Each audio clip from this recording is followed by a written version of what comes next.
মহাকাশ থেকেও দেখা যায় এমন এক বিশাল নির্মাণ, হাজার হাজার কিলোমিটার জুড়ে বিস্তৃত একটি দেয়াল। এটি শুধু একটি প্রাচীর নয়, এটি ক্ষমতা, যুদ্ধ এবং মানুষের ত্যাগের ইতিহাস। এটাই হচ্ছে চীনের গ্রেট ওয়াল।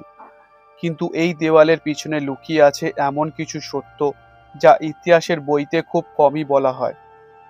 গ্রেট ওয়াল কোথায় ও কত বড়? গ্রেট ওয়াল অফ চায়না পৃথিবীর দীর্ঘতম মানব নির্মিত স্থাপনা।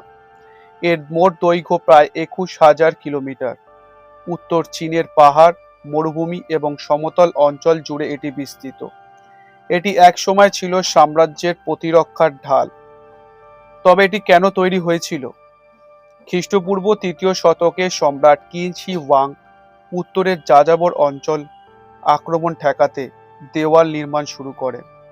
ছোট ছোট দেওয়ালগুলিকে যুক্ত করে তৈরি করা হয় বিশাল প্রতিরক্ষা ব্যবস্থা।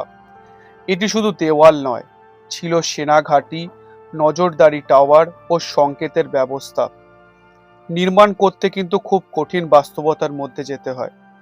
গ্রেট ওয়াল নির্মাণ ছিল অত্যন্ত কঠিন। লাখ লাখ শ্রমিক, সৈন্য ও বন্দীকে কাজ করতে বাধ্য করা হয়। ইতিহাসবিদরা বলেন হাজার হাজার মানুষ নির্মাণ কাজে প্রাণ হারিয়েছিল। তাই একে কখনো কখনো বলা হয় লংগেস্ট সেমেট্রি অন আর্থ। এর ভিতরে অনেক গোপন ইতিহাস ও রহস্য রয়েছে। অনেক অংশের দেওয়ালের ভিতরে গোপন পথ ও কক্ষ ছিল।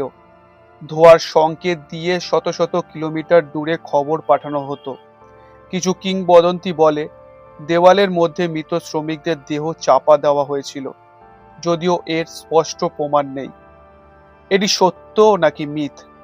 অনেকে বলেন গ্রেট ওয়াল মহাকাশ থেকেও দেখা যায়, কিন্তু মহাকাশচারীরা জানান খালি চোখে এটি দেখা প্রায় অসম্ভব।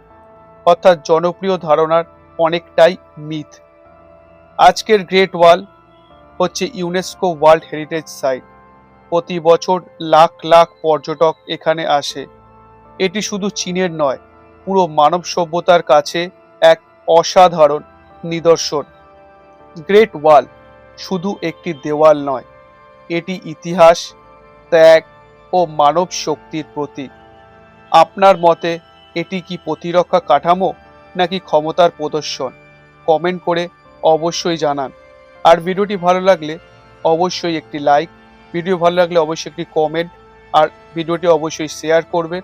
সাবস্ক্রাইব করতে আমার চ্যানেলটিকে একদম ভুলবেন না। আজকের মতো ভিডিওটি এখানেই। ধন্যবাদ। Bye bye.